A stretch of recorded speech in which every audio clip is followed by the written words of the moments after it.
सुख का अनुभव होगा। एक बात और अच्छे से याद रखिएगा, कहीं लग जाए आपकी जिंदगी में कि अब मेरा जीवन बहुत नरक सा निकल रहा है, बहुत कष्टमय निकल रहा है, ये बेलपत्री लेना, इस बेलपत्री के बीच वाले पत्ते पर पीला चंदन लगा लेना। कितना लगाना है? बीच वाला जो पत्ता है उस पर पीला चंदन। जब आपको लगे कि मेरा जीवन बहुत कष्टमय है, अब ये रोग, अब ये कष्ट दूर ही नहीं हो रहा, अब ये आए दिन तकलीफ पर तकलीफ बढ़ती जा रही है, आए दिन रोग बीमारी, पैसा घर में बच नहीं रहा, बहुत कष्टमय जीवन है, इसमें लगाओ पीला चंदन बेलपत्री की बीज पत्ती पर। महाराज, और बीज पत्ती पर जब चंदन लग जाए, लगने के बाद में ये दोनों पत्ती पर लाल चंदन लगा लीजिए। इन दोनों पत्ती के बीच में जो डंडी का भाग होता है, आपको कहा था, आपको स्मरण में होगा शायद, हमने जब बेलपत्री की महत्वता बताई थी तो उस बेलपत्री की महत्वता में कहा था ब्रह्मा विष्णु महेश ये तीन हैं, बोला था।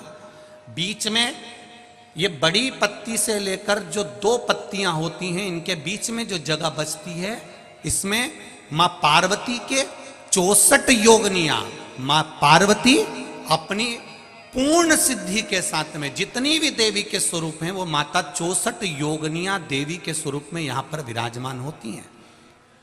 दो पत्ती के नीचे से जो डंडी होती है नीचे तक, ये पूरी डंडी में 33 कोटि देवी देवताओं विराजमान होते हैं इस पूरी डंडी के अंदर।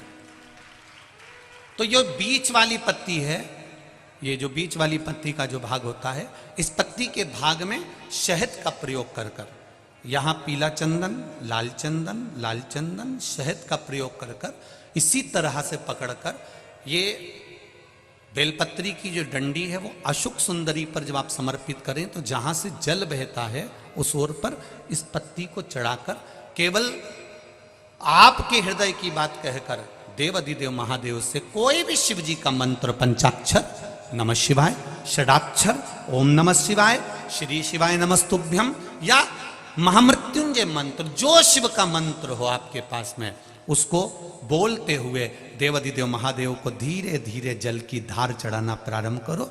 जल की धार जब पूर्ण होने लगे, उसमें थोड़ा जल बचे, तब अशोक सुंदरी पर जो तुमने बेलपत्र चढ़ाई है वहां उस जलधार को चढ़ाए।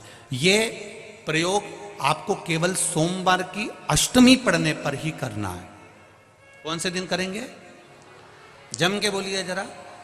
सोमवार की अष्टमी पढ़ने पर यह प्रयोग करें और जल चढ़ाकर बाबा से विनती कर कर उसी बेलपत्र को वापस उठाकर कहीं जलाशय में या किसी पेड़ के नीचे विसर्जन कर दें और एक लोटा जल वहां भी चढ़ा दें। बस निवेदन कर कर आ जाइए, मेरा बाबा 3 माह के अंदर हाथ जरूर पकड़ेगा और आपको दलदल से बाहर निकाल देगा। एक